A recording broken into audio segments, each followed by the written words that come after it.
Hi guys, welcome back to my channel, and today I'm going to share with you 5 tips on how to stay organized as a mum.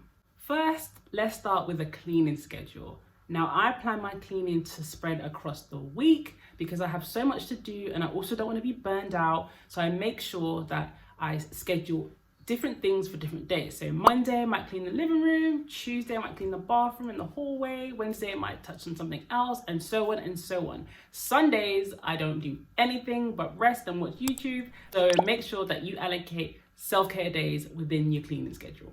One of my favorite things to do is set a meal plan. When I started doing this, things started changing. I became a lot more organized. Food was not being wasted.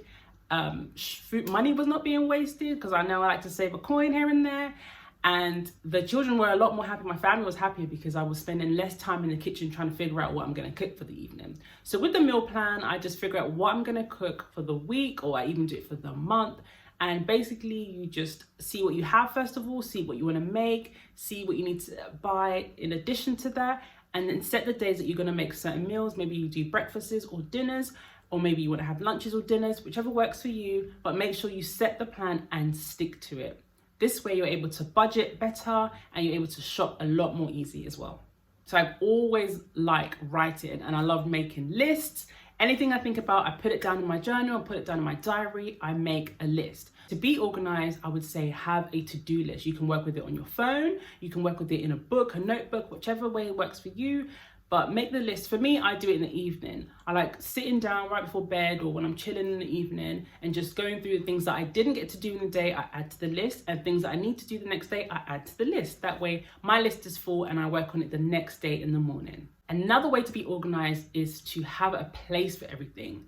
I like to be minimal. I'm always clearing, I'm always tidying up, I'm always cleaning. As you know, if you see my videos, when you have a place for everything, it helps the household flow, it helps the day flow, it helps you tidy up a lot easier. You're not just chucking things in the corner, you're not just throwing things anywhere you find space. You have an allocated space to put things away. So for me, I have places in my kitchen where I put things away. So, you know, the storage items go somewhere, the bulk items go somewhere, and so on and so on. In my living room, I have a place for games, I have a place for DVDs, I have a place for notes and notebooks and pads, and the girls' stuff in their room especially. I always make sure they understand where I allocated things to so they can get used to organizing as well. I always love that the tips that you learn and the good things about, you know, the day, you should always filter down to the kids so they pick up on good habits also. I make sure I have a place for everything. And lastly, with a follow-up to having a place for everything, is to always have a regular clear out system.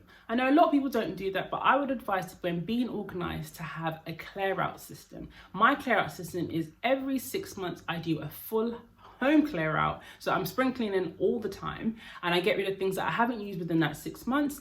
I get rid of things that are broken, that are not being used, etc., etc. Always clear it out. So I either sell it on, or I give it away, or we recycle it.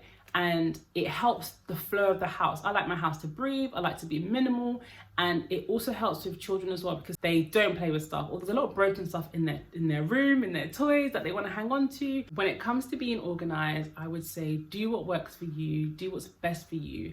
These are just some tips that I have, but make your own tips and encourage yourself to always stay on with your to-do list and be organized for the future. So there you have it, 5 tips on being organized as a mum, and I'll see you in the next one. Oh God.